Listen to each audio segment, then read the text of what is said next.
Bonjour à tous et bienvenue dans cette troisième et dernière mini-formation autour de la théorie polyvagale appliquée au yoga. Alors, comme toujours, puisque c'est une rencontre live, je vais juste attendre au cas où des personnes souhaitent se connecter en live et parcourir avec moi cette troisième rencontre. Donc bonjour à tous ceux qui regardent en replay, bienvenue dans ce live. Et n'hésitez pas à nouveau à me dire coucou, j'aime bien savoir qui est là, qui regarde ce live. Et comme ça me permet un peu d'échanger avec vous aussi, ensuite par commentaire, vous demander ce qui a résonné. Et donc voilà, pour me dire coucou, n'hésitez pas à me dire d'où vous vous connectez par exemple, ou ce que vous êtes en train de boire. Moi j'ai de l'eau, voilà. Ok. Alors, notre troisième rencontre, je vais à nouveau essayer de m'en tenir au programme, c'est-à-dire de contenir cette rencontre à 30 minutes, mais comme vous avez sans doute constaté les dernières fois, j'ai un peu du mal à faire ça. Et j'ai d'autant plus du mal avec cette troisième et dernière rencontre, parce que précisément c'est la dernière des 3 mini-formations sur la théorie polyvagale appliquée au yoga. Et il y a tellement de choses à dire en fait, il y a beaucoup à dire et je dois vraiment faire une sélection. Donc sachez simplement que mon partage ici c'est une sélection selon ce qui résonne aussi le plus avec moi ou ce dont je considère le plus intéressant à vous partager. Ok, aussi via la manière dont moi j'ai implémenté cette théorie, dont je m'inspire de cette théorie aussi, la manière dont elle m'a été instruite. Dans mes cours de yoga et selon l'intention que j'ai avec ces cours également. Voilà, et sachez que vous avez toujours la possibilité de pratiquer avec moi en ligne mensuellement. Alors la manière dont j'ai choisi d'orienter cette troisième mini-formation, ben, en fait c'est mon choix est orienté par le fait que la semaine prochaine, dimanche prochain, dans 7 jours exactement, je vous propose, je vous invite tous à un workshop sur le trauma et comment se reconstruire après un trauma afin de ne plus jamais s'abandonner. Ok, et donc là, on entrera un peu plus spécifiquement dans les bases du mouvement, on va dire, qui nous libèrent et qui nous permettent de réguler notre système nerveux.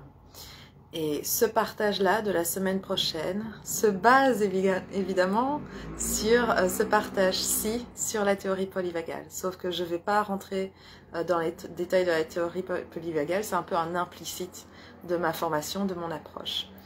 Mais donc voilà, c'est encore une autre manière d'aborder le système nerveux et en fait, ça sera une manière d'aller beaucoup plus spécifiquement dans la régulation du système nerveux via le mouvement. Donc aujourd'hui, si j'ai peut-être pas le temps de vraiment discuter plus longuement sur l'application de la théorie polyvagale dans le yoga, connectez-vous à la rencontre de la semaine prochaine parce qu'on aura une mise en pratique en fait.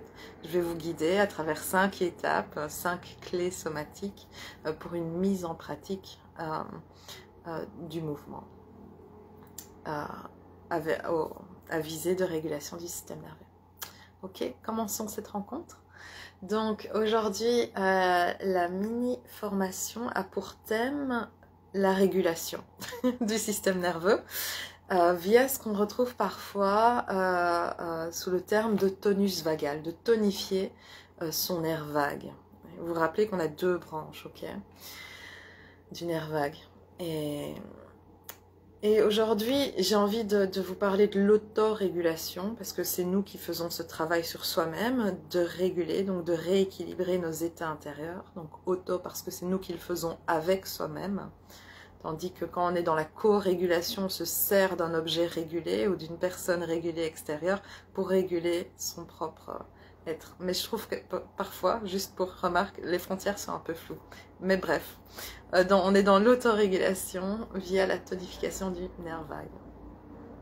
Alors, je vais revenir au cours de cette mini-formation sur le fonctionnement et le dysfonctionnement, les symptômes de dysfonctionnement du nerf vague. Je vais vous donner une liste de symptômes de dysfonctionnement, autant physique que mental. Je vais revenir sur les 3 circuits du système nerveux, ok, parce qu'on est dans la théorie polyvagale, on approche le système nerveux, et la théorie polyvagale a un peu révolutionné, entre guillemets, la manière dont on perçoit le système nerveux, dont on le comprend surtout, et dont on peut approcher notre santé holistique grâce à cette compréhension. Et cette compréhension nous présente 3 circuits, je vais revenir dessus. Je vais revenir aussi du coup sur quand est-ce qu'un trauma se produit via cette compréhension des 3 circuits et voir comment ce savoir peut diriger notre pratique du yoga. Okay. Alors, je vais d'abord vous parler du nerf vague et de sa place dans le système nerveux. Ok, revenir sur le nerf vague. Et donc, comme je viens de le mentionner, 3 circuits, 3 comme ça, auxquels nous introduit la théorie polyvagale. Donc d'abord, avant la théorie vagale, on considérait que le système nerveux autonome, vous vous rappelez qu'on s'intéresse aux fonctions automatiques du système nerveux, donc c'est cette part du système nerveux qu'on appelle système nerveux autonome, il était constitué de 2 modes. C'est comme ça qu'on l'approchait. Il est constitué de 2 modes. Un mode sympathique, qui est l'ouverture vers le monde. C'est l'énergie de je peux, je veux, je vais vers. Et en tant que réaction de défense, disponible dans cette énergie de je peux, on a par exemple l'attaque ou la fuite. Ok, ça c'est notre premier mode qu'on appelle le mode sympathique. On a un second mode qui s'appelle parasympathique. Ce mode-là correspond au retour à soi. Okay, on n'est pas dans aller vers le monde, on est dans le retour à soi, dans l'introspection, un peu peut-être plus méditatif, qui correspond également à un retour à soi pour repos, pour diriger l'énergie vers le nourrissement intérieur, vers la digestion, vers la réparation de soi. Dans ce mode parasympathique, on a une réaction de défense également qui correspond à la dissociation progressive, jusqu'à une immobilisation totale sous l'effet de la peur. Okay. Donc, je vais aussi vous parler dans cette mini-formation de la manière dont les émotions sont vraiment indissociables du système nerveux, en quelque sorte. On peut les séparer, on peut les distinguer, mais pas les séparer plutôt. On peut les distinguer, mais pas les séparer. Ils agissent ensemble. Okay. Donc, dans ce mode parasympathique, la réaction de défense est une réaction de dissociation, de se déconnecter de ce qu'on ressent. Parfois, on a l'impression de vivre en dehors de soi, jusqu'à être un peu complètement figé en fait en soi-même. Ça correspond à cette réaction de défense qu'on voit dans le règne animal, ou dans les animaux qui se font chasser par exemple, qui à un moment est la technique de faire le mort. Complètement être dissocié de soi, déconnecté et mort intérieurement. Okay. Alors, pour remarque, tout simplement, quand notre système choisit cette dissociation totale, cette immobilisation par la peur de faire le mort, et que cet épisode de vie n'est pas intégré, ce moment de gel intérieur n'est pas intégré, on reste figé.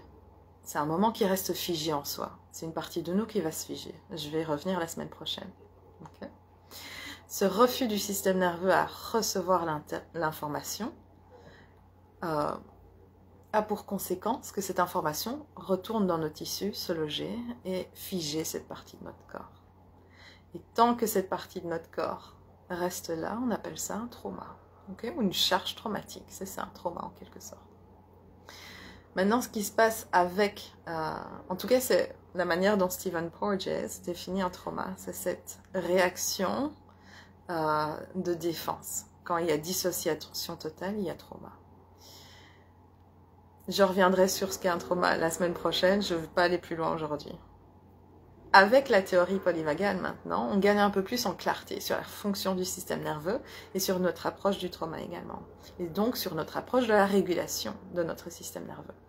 Avec la théorie polyvagale, on parle donc de 3 circuits, au lieu de 2 modes seulement. Okay, on va un peu plus en profondeur, en détail. On a un circuit ventral, c'est le nerf vague ventral. Okay. On a un circuit dorsal, le nerf vague dorsal. Et ces deux circuits appartiennent en réalité au mode parasympathique. Okay, ils constituent, ce sont des nerfs qui appartiennent au système nerveux parasympathique. Donc on apprend que dans notre mode parasympathique, on a cette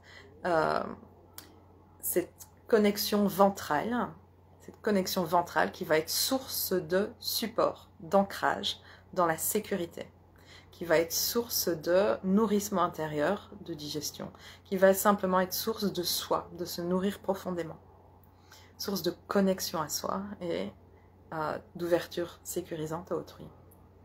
Okay. Avec le circuit dorsal, en fait, je vais d'abord revenir sur le fait que notre circuit ventral est un peu un circuit de pivot qui nous permet d'aller, si on est enraciné dans notre connexion ventrale, on peut également aller vers un mode sympathique. Okay. Par exemple, quand on est dans l'énergie du jeu, quand on joue avec autrui, que ce soit verbalement, en taquinant, ou que ce soit littéralement quand on est enfant et on va se courir les uns après les autres. Simplement, dans cette énergie du jeu, on est clairement vers l'extérieur, on est vers autrui. Mais si on est connecté à soi, si on est dans notre connexion ventrale, on a ce support parasympathique pour notre mode sympathique, pour notre système nerveux sympathique. Et donc là, il y a un peu une collaboration qui se fait entre nos modes. Et donc, cette énergie qui se produit, qui se développe, est enracinée en soi. Elle est source de connexion, source de nourrissement. Pareil pour être connecté via cette branche ventrale, mais en même temps, coucou à ceux qui se connectent, c'est trop cool. Si on est connecté dans cette branche ventrale du système nerveux, on peut également aller davantage, plus profondément dans le retrait de soi, dans le nourrissement de soi, et là on va également avoir une activation dorsale, de notre nerf dorsal, qui va, puisqu'il va sous le diaphragme, c'est vraiment dédier notre énergie au nourrissement intérieur, au fonctionnement de nos organes, au repos, à la digestion, à la reconstitution de son être. Et on est peut-être même un peu plus dans cette branche ventrale et dorsale dans des états de méditation. Donc, on est plus en mode introspection également. D'accord? Donc, en fait, la théorie polyvagale nous permet de comprendre la manière dont on est soi, en réalité, dont on peut être soi, dont on peut retrouver à chaque fois son ancrage. C'est via cette branche ventrale. Et quand on n'est pas dans cet ancrage, on est on est plus dans une activation due à un sentiment d'insécurité. Et donc là, vous voyez peut-être pourquoi, dans ce domaine des recherches sur la régulation du système nerveux, sur l'autorégulation, on va parler du nerf vague ventral en termes de frein. Il freine un peu la déconnexion. C'est toujours un frein à la sortie hors de soi vers le trauma. C'est la capacité à revenir vers soi, intégré, connecté à soi et à revenir un peu au contrôle de notre énergie. Okay. Tu vas avoir du mal à respecter, mon horaire. Bon, beaucoup à dire. Alors, je regarde ma prochaine slide. Coucou Mélanie, je suis contente de savoir que tu es là. Yes, tu auras fait les trois mini-formations. Bravo à vous tous qui regardez tout. Ça fait vraiment plaisir. Alors, j'ai juste envie de revenir un peu plus sur l'idée comme quoi les émotions et notre système nerveux sont distinguables mais pas indissociables. Okay. Parce que, par exemple, quand notre système nerveux détecte des informations d'insécurité, de danger, comment est-ce qu'on va le savoir? On a l'émotion de la peur qui vient. Okay. Quand on perçoit que quelqu'un entre dans notre espace personnel en quelque sorte et ne respecte pas nos frontières, comment est-ce qu'on sait cette information-là qui est enregistrée par notre système nerveux? Parce qu'on a l'énergie de la colère qui va se manifester, par exemple. Okay. Comment est-ce qu'on sait qu'on revient à un état de connexion ventrale? Parce qu'on va avoir une sensation de liberté, de légèreté, et donc peut-être un apaisement. Comme émotion, ça peut être de la joie aussi, par exemple, tout simplement. De la joie d'être connecté. Notre corps parle le langage des sensations et notre système nerveux est indissociable de nos émotions. Ok. Et ça peut également nous aider à nous comprendre personnellement davantage. Par exemple, est-ce que dans notre vie, on remarque ces moments d'insécurité? Ok. Est-ce que vous remarquez que vous êtes peut-être plus en proie à la crainte, à la peur, et que ces moments où vous êtes un peu plus anxieux va donner lieu peut-être à d'autres émotions également, qui vous visitent plus régulièrement qu'une autre. Ok. Tout le monde n'est pas visité par la colère. Quand on n'est pas visité par la colère, peut-être on est plus dans un moment de déconnexion alors. Et la déconnexion génère un sentiment de solitude. Ok. Génère de la solitude, de la tristesse. Okay. Mais tout ça, ça prend corps, nos émotions prennent corps en raison de l'état de notre système nerveux. Okay. Donc ça, c'est une introspection pour vous. Avez-vous une émotion qui vous habite plus habituellement qu'une autre? Quel est votre rapport à cette émotion? Est-ce que vous la subissez? À quel point est-ce que vous êtes fait ami avec cette émotion en quelque sorte? À quel point est-ce que vous avez l'impression qu'elle est incontrôlable, qu'elle vous contrôle? Quel est votre rapport à votre sentiment de déconnexion également ou d'insécurité? Moi, c'est pareil, Mélanie. J'ai toujours considéré que j'étais quelqu'un qui ne me mettait pas en colère jusqu'à ce que je comprenne qu'en fait, c'est parce que mon système nerveux me donne davantage accès à la tristesse qu'autre chose. Tout ça, à nouveau, n'est pas une fatalité. En apprenant à réguler son système nerveux, on régule ses émotions aussi. C'est un travail, évidemment, de longue haleine, mais toujours possible, et puis qui porte ses fruits aussi sur ce chemin-là. Ok, assez rapidement. Alors, un principe organisateur qui est présenté par la théorie polyvagale, ça c'est un autre point important de la théorie polyvagale, c'est qu'il y a donc ce principe organisateur de la hiérarchie. Okay, il y a une hiérarchie dans notre système nerveux. Quand on fait face à un trouble, ok, on va dire de manière générique, quand on fait face à un trouble, on va d'abord chercher une connexion ventrale. On va d'abord aller chercher l'aide d'autrui. Si on ne trouve pas une aide, si c'est pas possible de trouver une aide, en tout cas, l'autre élément qui va venir, c'est l'énergie fight ou flight. Okay, c'est l'énergie d'attaque ou de fuite. C'est l'activation de notre mode sympathique.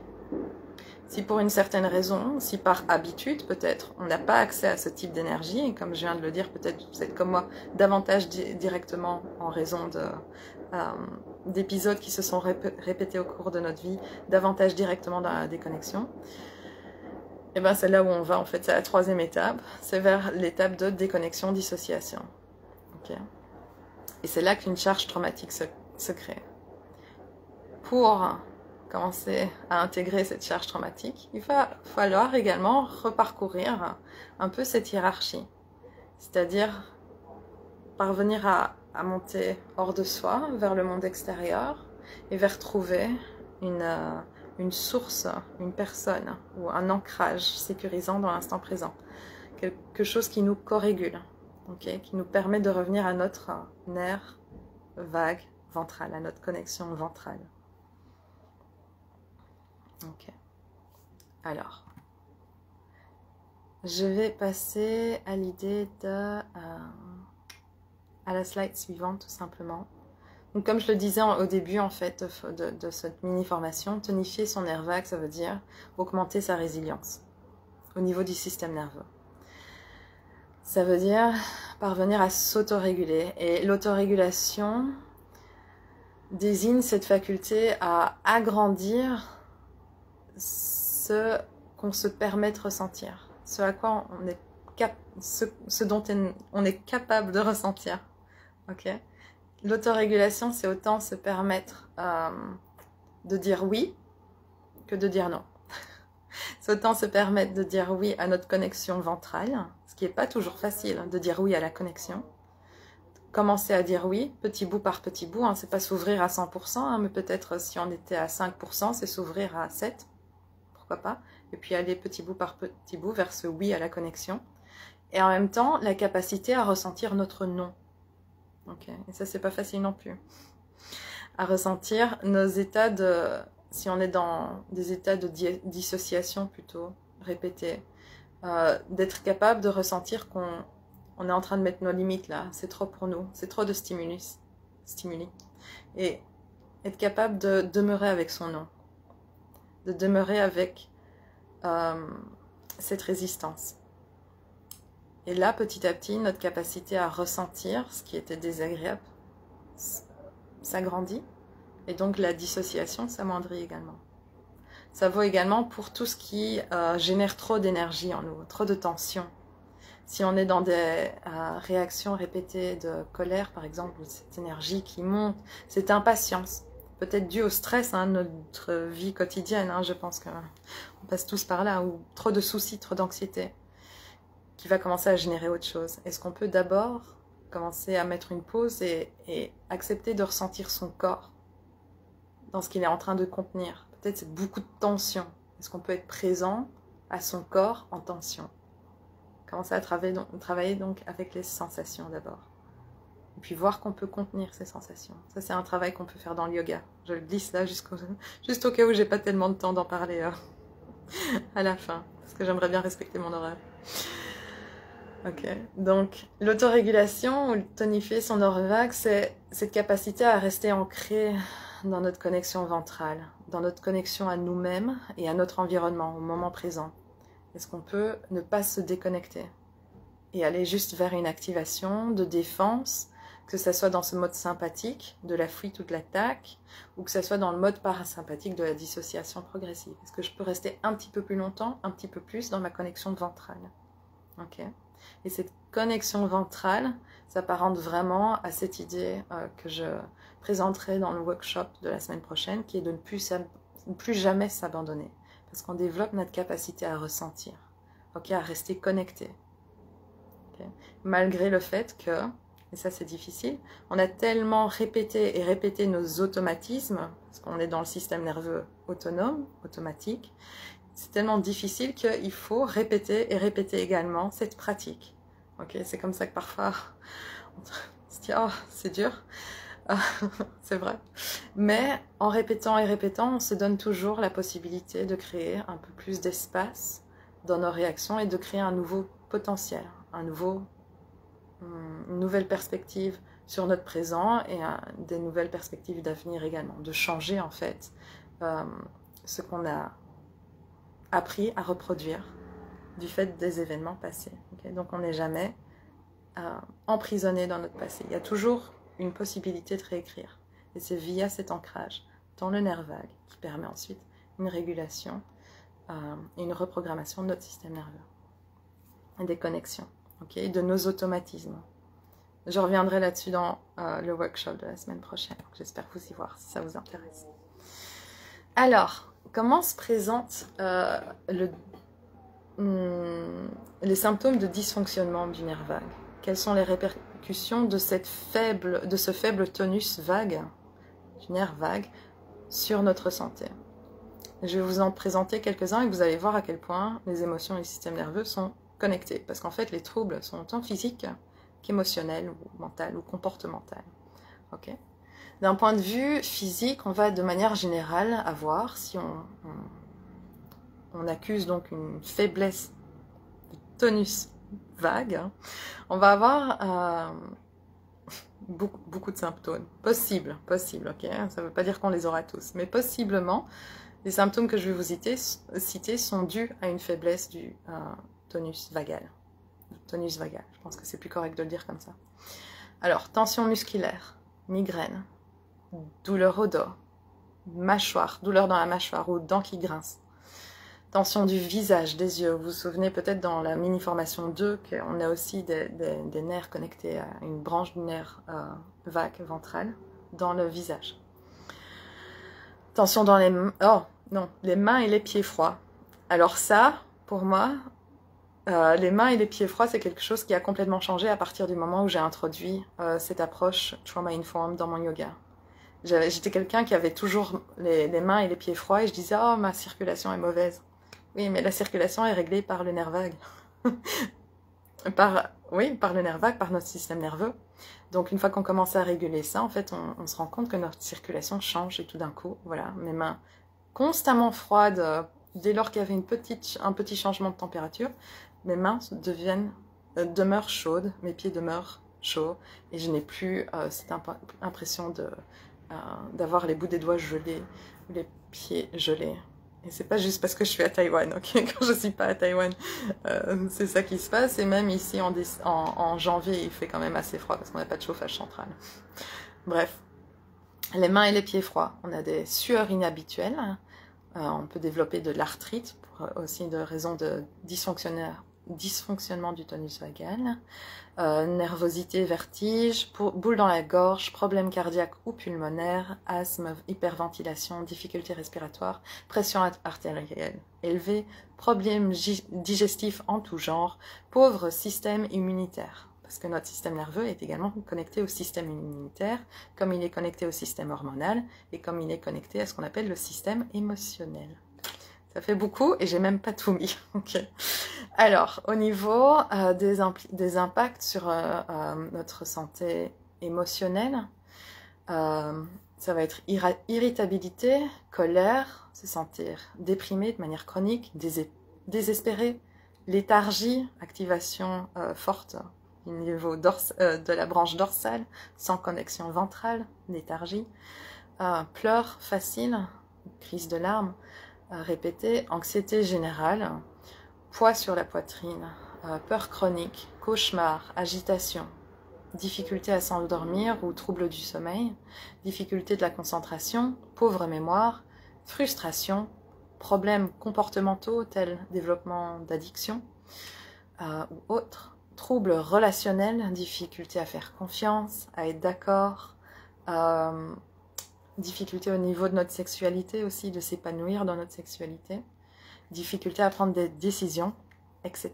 C'est beaucoup, je ne vais pas aller plus loin, je ne veux pas vous faire peur, c'est peut-être simplement vous faire prendre conscience de si vous reconnaissez dans plusieurs, je vous souhaite pas beaucoup, mais bon, parfois ça arrive, de ces symptômes, simplement prendre conscience, peut-être bien, c'est une question aussi de tonus, de tonicité vagale.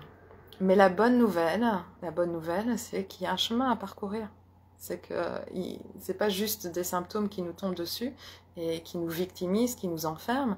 C'est prendre conscience que, en fait, j'ai des clés en moi-même pour inverser cette tendance. Et moi, l'approche que je vous partage, elle est très douce. C'est par le mouvement. Elle n'est pas confrontante, d'accord?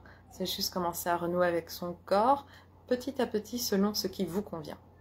À nouveau, on verra ça la semaine, comment est-ce qu'on fait ça, la semaine prochaine, lors du workshop, auquel je vous guide à travers un voyage en 5 étapes, un voyage somatique en 5 étapes. Alors, le tonus vagal et son impact sur le retour à soi. De quoi je vous parle ici maintenant? Dans cette slide-là, je reviens un peu plus sur la connexion aux émotions, mais j'ai l'impression d'avoir déjà touché suffisamment. J'ai l'impression que je vous fais entreapercevoir la connexion avec les émotions et j'ai l'impression que ça suffit. Mais si vous avez des questions là-dessus, n'hésitez pas à me les poser en commentaire. Ok? Je vais juste revenir sur un élément, peut-être. Oui, notre système nerveux autonome, qui fonctionne de manière automatique, comme je l'ai déjà répété maintes fois. Ce qui est important à réaliser, parce que c'est pas juste un impact sur nos émotions ensuite, c'est aussi sur nos comportements. Okay. Puisque notre système nerveux enregistre tout ce qui se passe. Il enregistre tout ce qui se passe afin d'organiser ce qui se passe en soi. C'est son premier job, c'est l'organisation de notre monde intérieur. À partir du moment où il enregistre tout ce qui se passe, il s'adapte également à ce qui se passe en soi et aux charges qu'il identifie dans le corps. Okay. Et c'est comme s'il était en train d'écrire une mélodie. Et cette mélodie, elle va se refléter à travers notre posture, à travers nos comportements, à travers le son de notre voix également. C'est une mélodie qui va être infusé à travers différents aspects, différentes facettes de soi. La manière dont on réagit dans la vie et la manière dont on se comporte. Notre accès à notre authenticité également. Si on se sent en sécurité, si on sait comment trouver notre sécurité dans notre vie, si on a cette tonicité vagale, ce tonus vagal, on va être davantage en connexion avec qui on est authentiquement. Et on va avoir des comportements plus authentiques qui reflètent nos valeurs intérieures, qui reflètent qui on choisit d'être en quelque sorte. On est plus dans une dimension de notre pouvoir ici, de résider en soi-même, de savoir qui on est. Tandis que si vous avez vu, si on est plus dans la faiblesse de ce tonus vagal, on est davantage déconnecté de qui on est davantage en perte de repères, on est davantage dans des réflexes dus à l'hypervigilance. On est toujours en train de craindre quelque chose. On n'a plus cette tendance à craindre. Et cette tendance à être dans un sentiment d'insécurité, ça va également donner lieu à de nombreux comportements. Je mentionnais les addictions dans les symptômes de dysfonctionnement, de faiblesse de tonus vagal. Les addictions, c'est simplement, c'est pas juste des substances, hein, c'est se dire, c'est tout ce qui nous permet d'encaisser ce qui se passe dans notre quotidien. C'est tout ce qui nous permet aussi peut-être de tamponner les stimuli de notre quotidien. Okay, donc ça peut être une addiction au téléphone, une addiction à la télé, une addiction peut-être au shopping, je ne sais pas, une addiction à... C'est tout ce qui prend ou nous distrait des stimuli. Tout ce qui nous distrait parce que c'est trop. Ok, ça peut être plein de choses. Ça n'a pas besoin d'être des substances bizarres. Mais ça peut également prendre la forme de notre relation à la nourriture. Peut-être on va ingérer davantage de nourriture pour moins ressentir ce qui se passe en soi. Il y avait un peu ce tamponnage des sensations. Où ça prend aussi le contrôle sur la nourriture. C'est une autre forme. Voilà, c'est tout ce qui est un comportement. On a l'impression que c'est plus fort que soi. Parce qu'il y a vraiment cette besoin de faire tampon. Besoin de... c'est trop de stimuli, de stimuli, je n'en peux plus, il faut quelque chose qui m'aide à me déconnecter de ça. Donc on va vers ce type de comportement. Alors ça, c'était la petite remarque sur le côté. Je ne vais pas aller plus loin dans les émotions associées aux états du système nerveux. Je pense que vous pouvez déjà imaginer certaines choses et à nouveau, si vous voulez revenir dessus, n'hésitez pas à me poser vos questions. Une dernière chose que je vais mentionner, c'est qu'on s'inscrit tous dans un continuum. Okay, on a tous des moments de trauma, de charge traumatique qui se créent en soi. Okay, on a tous des moments de déconnexion, mais on a tous aussi cette capacité pour la connexion. Et on va avoir des moments de connexion. Ne doutez pas de ça. Okay, vous avez tous des moments où vous êtes vous authentiquement. Peut-être parce qu'ils se réduisent, parce que peut-être vous vivez dans des conditions de vie qui sont très stressantes et peut-être qu'on vous a jamais appris comment réguler votre système nerveux. Voilà. C'est parce que j'ai vraiment voulu que je l'ai appris, mais moi j'avais aucune idée que c'était possible de faire ça. C'est juste... voilà, mon chemin qui a pris cette voie-là, mais c'est pas quelque chose qu'on nous apprend à l'école, c'est dommage. Mais donc, tout ça, c'est toujours possible. Ne doutez surtout pas de votre capacité à vous reconnecter à vous, à réguler vos états intérieurs, c'est possible. Et à retrouver votre vous authentique, son soi authentique. Le plus important, c'est de commencer à prêter attention. Prêter un peu plus d'attention à ce qui se passe en soi et peut-être s'orienter vers qu'est-ce qui est chronique en soi.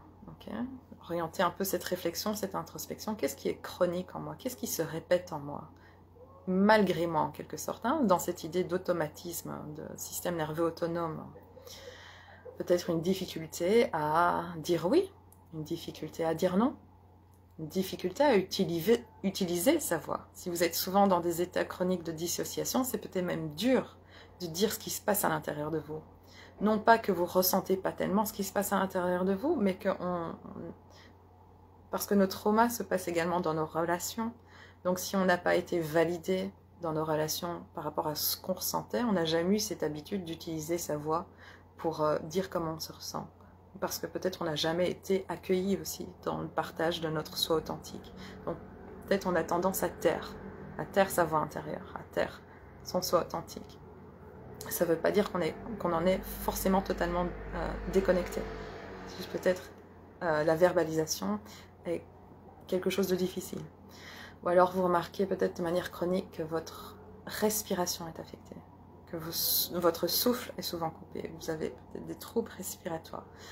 Moi je me souviens à un moment quand j'étais adolescente, je commençais à avoir un peu comme des tics bizarres. Un peu comme ça. C'était très bizarre, je sais pas trop ce qui se passait. Voilà, être déconnectée de mon souffle. Et, tandis qu'aujourd'hui, voilà, je compare parfois, parce que c'est quelque chose auquel je suis assez sensible, c'est de voir un peu la respiration d'autrui. Et je constate souvent que mon souffle aujourd'hui est relativement plus lent que la moyenne. En tout cas, la moyenne des gens que je côtoie. Et je pense que ces personnes-là ne sont pas souvent conscientes de leur respiration. Donc je vous invite vraiment, afin d'entrer davantage en contact avec votre système nerveux, c'est entrer en contact avec votre respiration, parce que le nerf vague affecte directement, que ce soit le nerf ventral ou dorsal, ils affectent la respiration. Donc observez un peu votre respiration. Peut-être emmenez cette observation avec une connexion ventrale qui est la connexion dans la curiosité. Tiens, comment est ma respiration? Okay? Curiosité, pas volonté de changer, mais simplement d'écoute de soi. On fera ça à nouveau dans le workshop de la semaine prochaine. Où se manifeste votre sentiment d'insécurité? Okay? Vos craintes, est-ce que c'est quelque chose qui étreint votre gorge, vos viscères, votre ventre, de manière récurrente? Pas tellement récurrente. Okay? Avez-vous des émotions invasives aussi, comme la honte, ou la colère, ou la peur? Tout ça, c'est des manières d'entrer un peu plus en contact avec son système nerveux autonome et commencer à comprendre quel est notre point de départ en quelque sorte, de où est-ce qu'on peut commencer à progresser, à partir d'où est-ce qu'on peut commencer à cheminer. Parce qu'après, une fois qu'on sait où on est, on peut commencer à dresser les étapes. Okay? Tant qu'on ne sait pas trop où on est, c'est difficile de faire un chemin en fait. C'est pas vraiment possible. On va essayer de prendre des techniques et les imposer sur soi.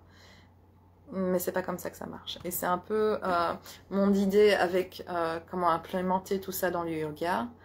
C'est l'idée de voir comment est-ce qu'on est en train de réagir à ces postures de yoga qu'on est en train de faire. Lesquelles stimulent peut-être une sensation de connexion. Lesquelles stimulent une sensation de déconnexion. Et là, il y a plusieurs exercices à faire. On peut privilégier ce qui nous connecte. Ok, et c'est comme un compte bancaire. Peut-être qu'on se rend compte qu'on était tellement dans la déconnexion que là, on est dans les négatifs sur notre compte bancaire. Et là, peut-être que ce qu'on va faire, c'est faire des virements pour revenir en positif. Donc, c'est-à-dire rester davantage dans ce qui nous connecte. Peut-être pour vous, c'est la posture de l'enfant. Peut-être ça va être des postures où vous êtes debout. Vous avez besoin de vous ressentir sur vos deux pieds, un peu en position de pouvoir. Peut-être au lieu d'être face contre terre dans la posture de l'enfant, où là, on est peut-être un peu plus vulnérable.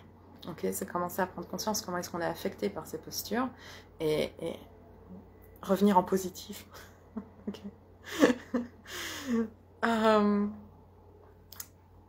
Avec le yoga, et ça sera peut-être simplement mon dernier partage autour de comment est-ce qu'on peut retrouver le tonus vagal grâce au yoga, parce que je vous en parlais au cours de cette troisième et dernière mini-présentation, que s'autoréguler, ça inclut également commencer à étendre ce qu'on va appeler la fenêtre de tolérance. Étendre notre capacité à ressentir, à tolérer, entre guillemets.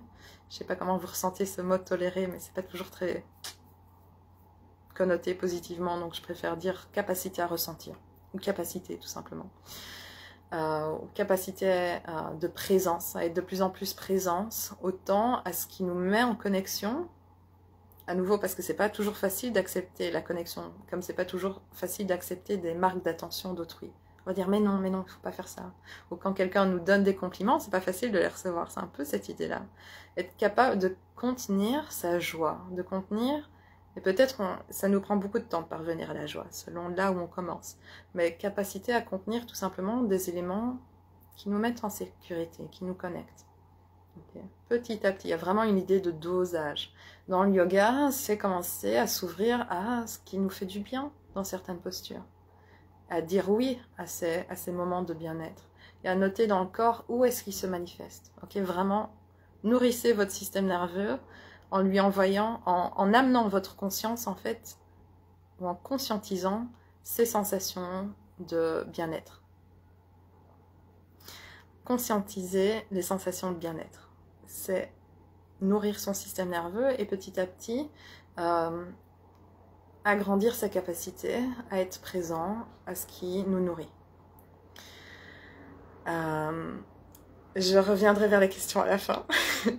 Et l'autre aspect, c'est quand on est dans des postures qui nous déstabilisent un peu. Par exemple, ce que je rencontre beaucoup chez mes participants à mes cours, c'est une difficulté à être dans les postures d'équilibre en fait. Et il y a de la frustration qui vient, il y a de l'énervement. Et peut-être on commence à regarder un peu plus sa montre, oh, c'est quand qu'on passe à autre chose. Ça, c'est une activation, ok? On est dans une activation sympathique. Je veux pas être ici, je veux partir. C'est la fuite, ok? Commencez à conscientiser aussi ces réponses en soi. Quand on est dans des postures qui nous challenge un petit peu, qui nous mettent un petit peu au défi, qui vont nous frustrer, ce genre de choses. Ou si on est dans un cours qui nous ennuie, tout simplement, on n'est pas toujours dans des cours qui nous conviennent ou auxquels on trouve de l'intérêt ou qui nous connectent, et on a de l'ennui qui vient. Tout, en fait, peut vous aider. N'importe quoi peut vous aider, soit à construire votre capacité à accueillir les sensations qui vous nourrissent, soit à agrandir votre capacité à des sensations qui sont désagréables et qui vous porteraient vers la déconnexion. Okay. Donc, enraciner sa connexion ventrale en se permettant de ressentir un petit peu plus longtemps ce qu'on est en train de ressentir. Et puis si après on perd cette connexion ventrale, c'est pas grave. La pratique, c'était de demeurer plus longtemps consciemment dedans. Et la pratique, c'est de répéter ces moments, répéter ces moments. C'est pour ça qu'on revient et revient sur le tapis. C'est pour répéter cette régulation, quand vous pratiquez avec moi en tout cas. Vous faire du bien aussi, moi je vous oriente beaucoup vers ce qui vous connecte, tout simplement. C'est le premier travail. Okay. D'abord vers la connexion, pour bien instaurer ça, présent en soi, agrandir notre capacité à être connecté, et puis un peu agrandir notre capacité à demeurer avec des choses qui nous tireraient vers la déconnexion. Cela, c'est encore plus aller vers la résilience. D'accord? C'est déjà assez long, donc moi je vais m'arrêter ici. Je vais simplement vous rappeler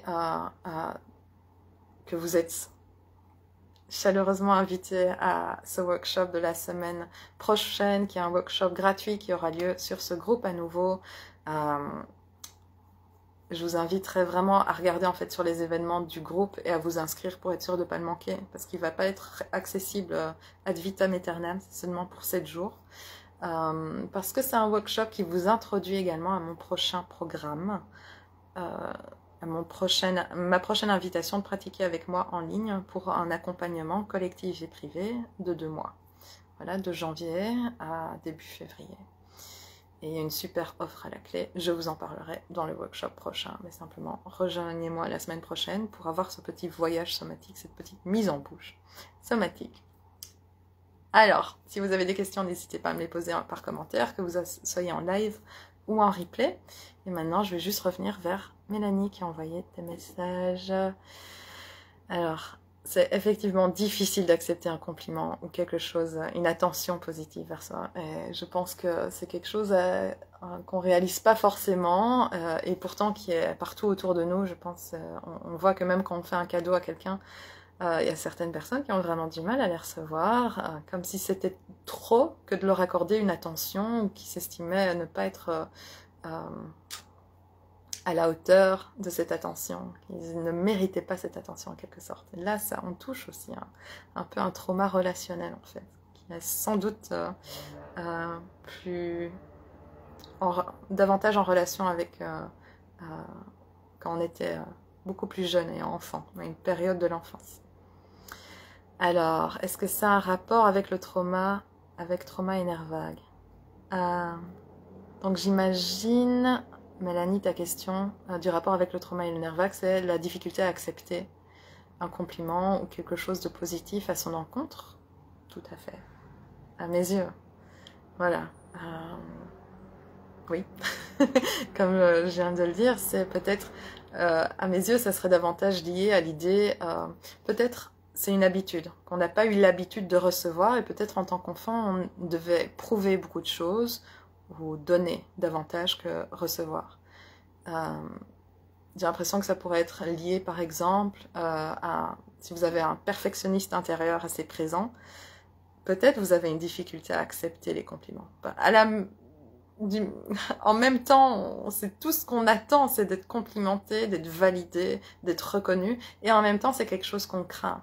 Parce qu'on est toujours dans cette idée de, ok, il faut que je fasse toujours mieux, en fait. Il faut que je sois irréprochable. Ça, c'est une possibilité. Une autre possibilité, c'est qu'on ait senti, mais c'est aussi lié aux critiques intérieures, aux perfectionnistes intérieurs, qu'on ait senti que on ne méritait pas de l'attention, ou que ça devait se gagner, vraiment. Mais que naturellement, c'est pas quelque chose qu'on mérite. C'est triste, honnêtement, quand on y pense. Hein. On pense qu'on doit toujours se prouver et que, en fait, toute reconnaissance sera toujours conditionnelle, en quelque sorte. Que inconditionnellement, on ne mérite pas un geste affectif, un geste affectueux, on ne mérite pas de l'amour inconditionnel. C'est un peu la croyance intérieure qui s'est construite par rapport à ces événements répétés au travers de nos relations. Ça typiquement, un trauma ou une habitude qui se forge au travers de nos relations. Okay. Une difficulté à accepter. Ouais. Ouais, c'est difficile, les cadeaux, les anniversaires. Et voilà, la pratique, c'est la pause, étendre sa capacité à être connecté ventralement à ce qu'on est en train de se ressentir. Et peut-être voir que ça se manifeste d'abord à travers des sensations. Okay. Quelles sont les sensations associées à cette difficulté? Qu'est-ce qu'on va ressentir dans notre corps? Et pourquoi ça nous aide en fait de ressentir nos sensations? Parce que nos sensations, par définition, par essence, elles sont ni bonnes ni mauvaises. Ce sont juste des sensations. Avoir quelque chose qui nous serre dans la gorge, si on observe juste cette sensation pour ce qu'elle est, on va noter, on ne pourra que noter que c'est un rétrécissement, une sensation de rétrécissement, une tension. Mais cette tension en elle-même, elle dit pas c'est bon, c'est mauvais, elle dit juste c'est tension. Ok? Ensuite, il y a quelque chose qui se greffe dessus, il y a une interprétation qui se greffe dessus. Et il va y avoir donc ce mouvement ensuite de refus, de ressentir, et puis ça se traduit à travers des comportements, d'éviter certaines situations ou certaines personnes. Ok. Et donc des mécanismes qui se reproduisent. Et puis peut-être des pensées par rapport à soi. Je suis pas quelqu'un qui... Mais c'est faux en fait. C'est pas qu'on est par essence quelqu'un qui fait, qui ne fait pas, qui est ou qui n'est pas, qui a ou qui n'a pas. C'est juste une interprétation qu'on a eue à la base de sensations qui se sont manifestées à travers d'occurrences qui se sont répétées. Et d'une interprétation du système nerveux, ça c'est vraiment la base de la base, c'est l'interprétation du système nerveux à dire cette situation me met en sécurité, elle me met en connexion, ou cette situation n'est pas désirable parce qu'elle me met en danger. Ça, c'est vraiment la base de la base qui va générer ensuite un récit intérieur, des croyances par rapport à soi, des comportements, des postures, une manière d'expérimenter sa vie, etc. Je reviens beaucoup plus dessus également la semaine prochaine, rejoignez-moi. Et oui, le yoga, en fait... Je dis yoga parce que c'est vrai que dans mes partages, je vais vraiment rester aux postures du yoga, d'asana, et je trouve qu'en fait la philosophie du yoga et aussi un peu la manière de percevoir ce qui nous provient de l'Ayurveda aussi, ou de percevoir le monde, voilà, philosophie qui est nourrie par dont le yoga est nourri. Ah, je sais plus trop parler français, hein. Je passe mon temps à parler chinois ou anglais. Mais la philosophie qui nourrit les postures de yoga, à mon sens, rejoint assez bien ce que je fais maintenant avec le yoga, c'est-à-dire cette approche de régulation du système nerveux, Mais c'est pas juste le yoga qui peut aider en fait là-dessus, c'est de manière générale le mouvement. Pourquoi? Parce que le mouvement, c'est notre corps. Corps et mouvement sont vraiment difficiles à dissocier à nouveau. Peut-être on peut distinguer à nouveau, d'une certaine manière on peut distinguer ce qui est corps, ce qui est mouvement, mais c'est indissociable, parce que même quand on voit au niveau de l'embryon la manière dont on se forme en tant qu'être humain, il n'y a pas de formation sans mouvement. On est constamment en mouvement quand on se forme en tant qu'embryon. Et si on regarde son corps, si on l'observe, on remarque aussi, il y a la circulation sanguine, il y a la respiration, il y a la production du sang dans la moelle osseuse, etc. On est constamment en mouvement en fait. Donc renouer avec son mouvement et avec certains types de mouvements également, pas les mouvements très linéaires comme on a dans un yoga traditionnel. C'est pas le yoga que je partage, un yoga très traditionnel. Inspire, main vers le ciel, expire, main vers le sol. Non, non, non, c'est pas ça. C'est renouer avec un mouvement beaucoup plus fluide. Certes, à travers des postures de yoga, mais habiter différemment. Habiter complètement différemment. En fait, je vais davantage vers le mouvement que vers une compréhension restrictive du yoga qui, je trouve, est assez véhiculée de nos jours. Pas partout, pas toujours, mais souvent. Ok, donc oui, le yoga, certes, dans la mesure où il nous met en connexion avec notre mouvement, en fait, où il peut nous mettre en connexion avec notre mouvement et notre corps. Voilà. Ok, assez discuté, c'est encore une longue rencontre. J'espère que certains éléments, en tout cas, auront résonné avec vous. La totalité n'a pas besoin de résonner. S'il y a eu un élément ci et là qui a résonné et qui vous inspire, moi ça me remplit de joie en tout cas, et n'hésitez surtout pas alors à partager ce qui a résonné avec vous. À nouveau, ça m'intéresse vraiment de savoir. Ça me permet aussi d'orienter les prochains échanges peut-être à approfondir certaines choses ou à éclaircir certaines choses. Merci à toi Mélanie pour ta présence. Je te souhaite une belle fin de journée, une belle journée. 7 heures de chez moi, il est bientôt 9h30 du soir, j'ai du mal à calculer. Je dois faire -7. Donc une belle après-midi, ok, j'ai réussi. Une belle après-midi, et donc je vous retrouve en live la semaine prochaine. Prenez soin de vous, et à bientôt.